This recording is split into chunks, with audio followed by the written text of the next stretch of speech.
So today's session is called Marketing Campaign Planning. It's going to be fairly simple.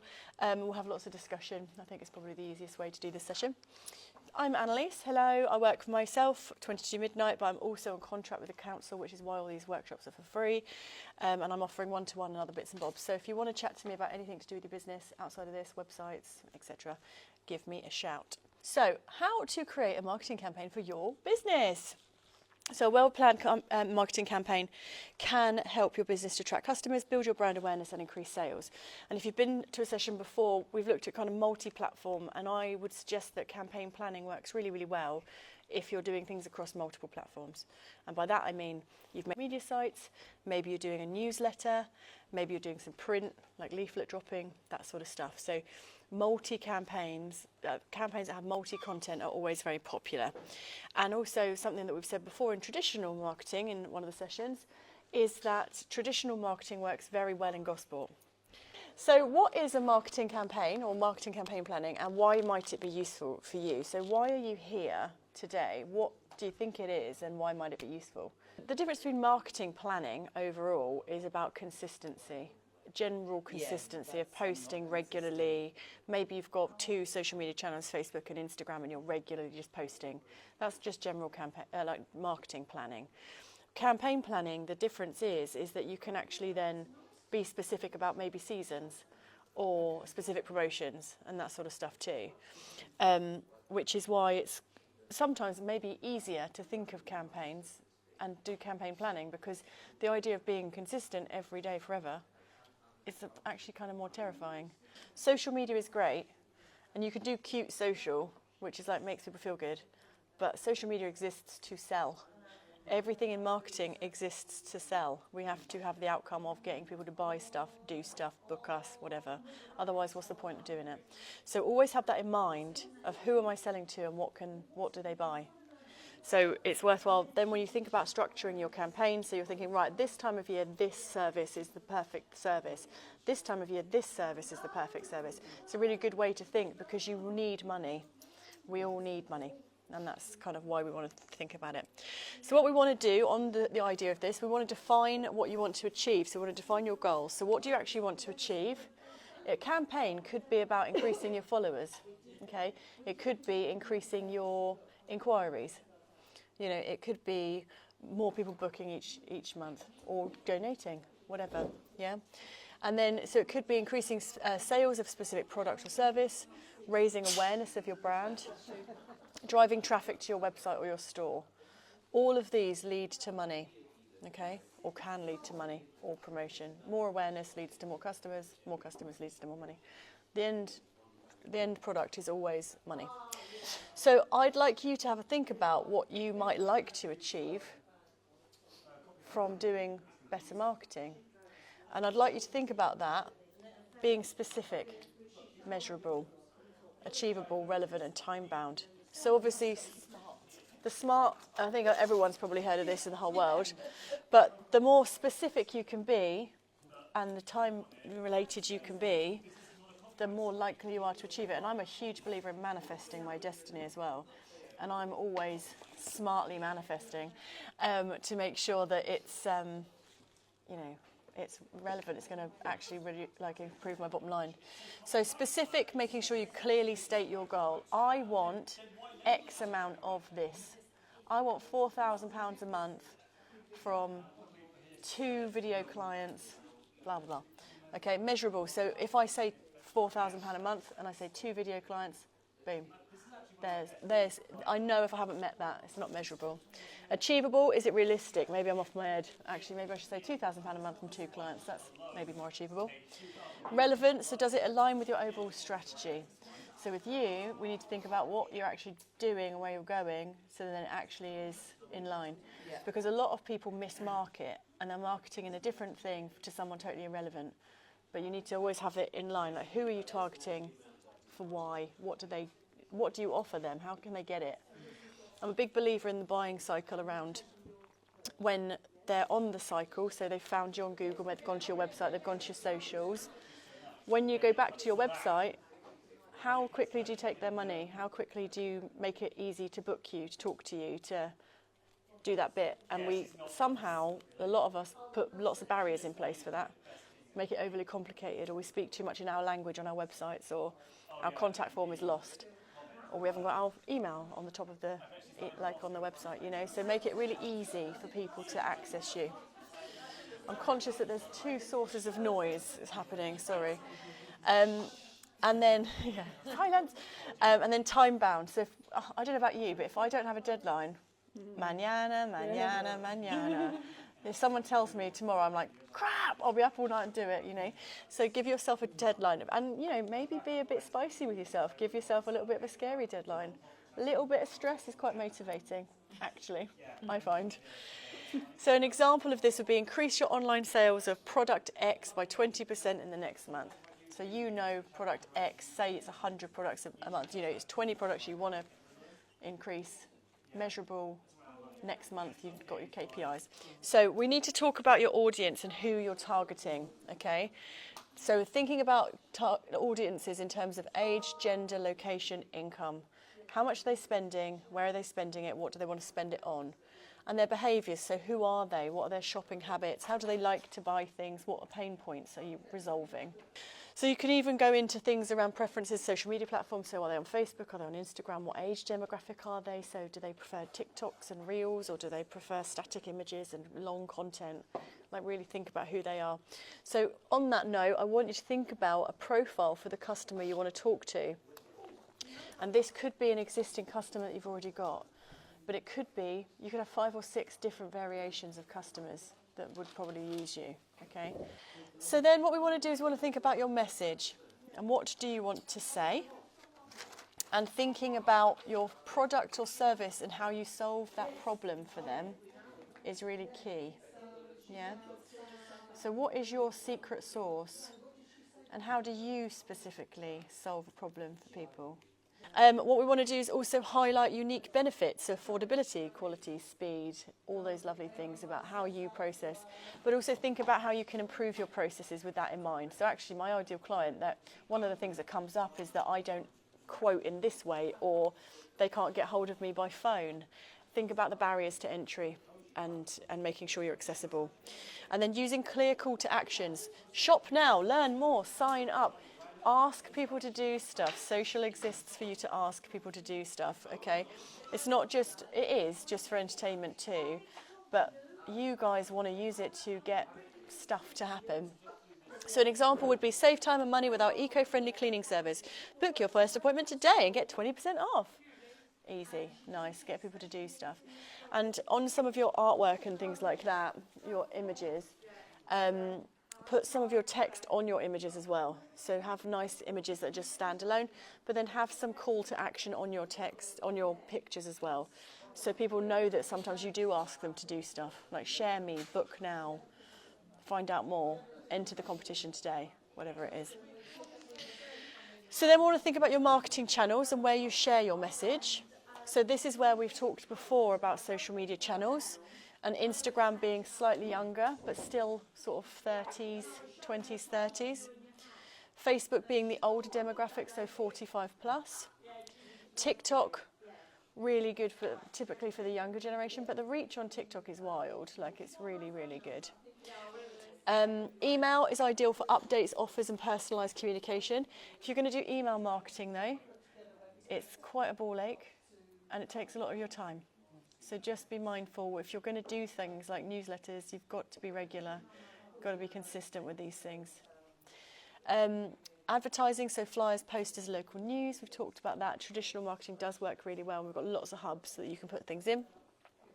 And then blogs and SEO content, so website blog, so you're attracting visitors. So one of the things I'll also say with web, so updating your blog monthly will help for your searchability. SEO is search engine optimization, so that you're more discoverable through Google.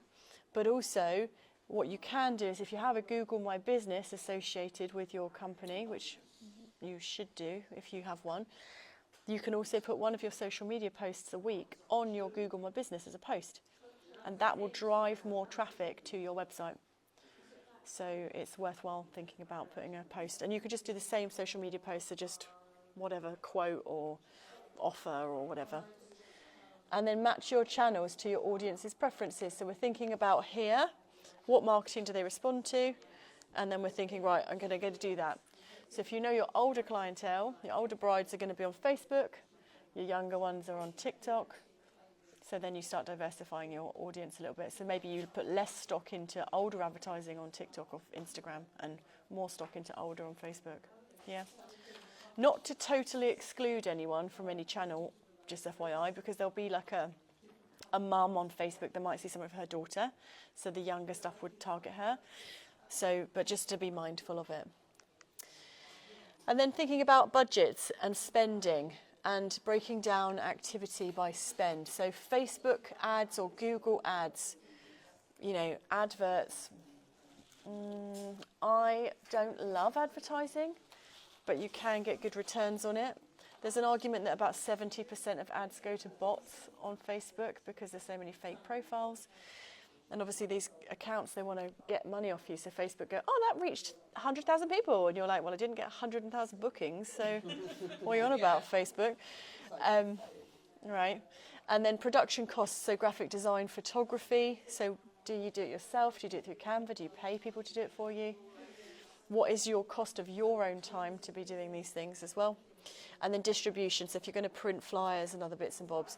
So the idea is essentially to figure out what works best for you in terms of a time, resource, budget capacity, and then figure out the return on investment from that.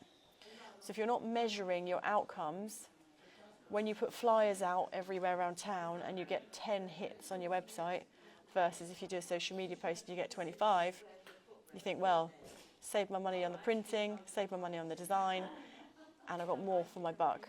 So you always just want to look at the metrics a little bit to see what's actually rewarding you. And a lot of people don't do metrics on their stuff. They don't even look at the successful posts and what posts went well. So you want to create a timeline as well. So when is your campaign going to run? So outside of your usual... Oh, sorry, babe. Outside of your usual social media content,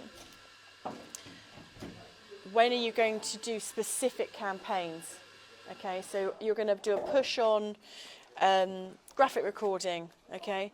So you're thinking, right, graphic recording, I want to do this specific offer on graphic recording, and I'm going to do it in spring, but then I'm also going to replicate it in autumn. Okay, so then you're thinking, right, I want the campaign to launch in February, and I want it to run for a week, and it's going to be 20% off graphic recording in this period of time. And then you're thinking, right, what am I doing around that specific launch? And then using your calendar to schedule your posts, emails, and ads. So again, that combination of things. So it might be a newsletter goes out, it might be a Facebook post goes out, it might be that you do a leaflet drop. So again, thinking about combining different elements. And then thinking about time for design, testing and approvals. So this, something I thought would be useful for you guys to look at is a Gantt chart, which I love because it's nice and visual. And you basically can plan your time, and this can look however you want it to, against different things. So say, for example, that didn't say direct selling, maybe that said donations. Okay, so that is the autumn donation fundraising, right? So then you're thinking, right, we're going to start doing face-to-face, so we start going to events. So week 1, go to this event. Week 2, we're going to the gin event. Week 3, we're going to da-da-da, yeah? And then underneath, so where it says text here, you might say, oh, we're doing a leaflet drop. So then when that person's going to all of those events, they're doing a leaflet drop at the same time, all around the autumn donation fundraising, yeah? But then this second bit down here might be social media. And then social media, because you've done your footwork here, your social media is running alongside. So you've got regular, just once a week things going out that's combining. So when people take that leaflet and they go on social, they go, oh, yeah, okay, that is legit. She's not just asking for my money. Yeah. And then it might be that you get something in the newspaper and you can see how the newspaper one, the yellow, is sort of intermittent. So maybe they're doing a press release of the launch of it. Maybe they're doing a last minute quick push for this. And then they do wow, we did amazing. Yeah, so it's quite a nice way to think about it, and it helps you to know what to do week by week. And that's the difference between social media, because social media essentially should be a blue line through the whole thing all the time. Yeah, but if you're doing a campaign, you'll do some specific around a specific thing. So you could actually do one of these for your whole year, literally the whole year by week or by month, and be like, right, in January I want to push this for February, and in April I'm going to push this for June, and really think about how to section out your time and your money. You know, you want to think about your revenue and your cost per sales, and actually how you sustain yourself over a longer period of time. So what do you need to push? What's most popular? And then we want to think about the measurements of success. So we talked about this a minute ago, but really we want to look at the analytics. Google Analytics is quite useful depending on how well your site performs, because if your site's a bit rubbish, people will click off straight away, but then you'll know that and what page they do that. So actually then you can then improve that page. So the devil's in the detail with all this stuff. And getting Google Analytics will tell you if you do a leaflet drop and then lots of people visit that page, success. You did 100 leaflets and like 20 people clicked the link. That actually tells you something, and what page they went to, and then actually how long they stayed on your website and what they did. So sometimes it's useful to have a little look at that sort of stuff. But also social media, the reach, impressions, shares, comments, easy. And then do the same, do what works. So if you see, oh, that video did really well, do more video, yeah? And one of the things I say to people as well is batching content. So if you know that it takes you quite a long time to organise yourself to record a video, then get yourself ready with a load of different makeups, a load of different scarves, a load of different hairdos, and just do one after the other, after the other, after the other. I used to batch video all the time. And I'd be like, hi, welcome to Ask Annalise. Today I'm going to talk about email marketing.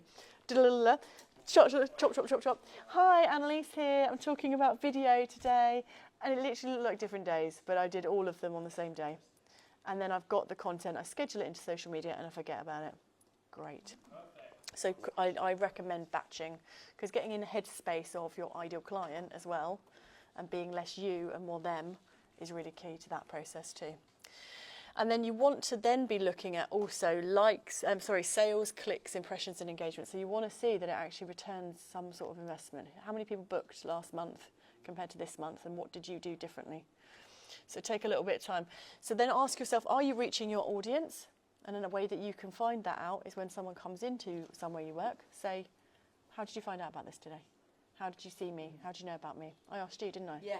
So, what channels are performing best? So look at what's working, and if it's not working, then don't bother using it. Don't do the work twice or 3 times. And then what can you tweak? Tweak. So think about just making little amendments. It might be that rather than do videos, you do photos, or maybe the other way around, or maybe that newsletter you did, even though it took ages to put together, but it actually garnered quite a lot of return. Maybe it's worth the effort, and doing a bit less social that week to do more email marketing. Yeah? And then you evaluate. So that overall, in the end of the year, realistically, you should look at your campaigns and what you did and think, okay, what worked? So then you're going to go back to your KPIs at the beginning. What do I want to achieve? I want 20 people to give me 10 quid. Okay, and then compare your results, document your lessons, and then thinking about how you can evaluate. So your goal was 20% increase in sales, but your result was you got 15%. So the insight is that Facebook ads worked better than Instagram ads. Cool. And then think, right, so next year, rinse and repeat. Don't have to constantly reinvent the wheel. If you did campaigns this year, do them the same next year, change the fonts, change the colours a little bit, whatever. Yeah. Reimagine them a little bit into different colour schemes, which is why I always suggest people have like 5 brand value colours, 5 brand colours, and then you can just circulate the colour schemes, and it looks different, but it's the same. Yeah, as long as you're mixing it in with new content, you'll get away with it. And then some bonus tips: be consistent. So I've just mentioned about branding, so use all your colours in your colour scheme. Your logo, make sure it's consistent on everything, and your tone of voice. So even if you are doing things on different sites, make sure it's the same voice. You can really break the trust cycle if people are on Instagram and you're like, yeah, and then you go to Facebook and you're like, yes. They're like, who is this distrusting? Yeah. Test different versions of your ads so you can see what resonates. Again, that's like literally looking at your stats on Facebook or wherever about, oh, the image did better than the video, or the blog did better than this. Like, actually look at the data. And then keep it simple. Don't try to do too much at once, which is why putting together a Gantt chart can help you to see, oh my God, I don't have to do everything in week 1 and 2.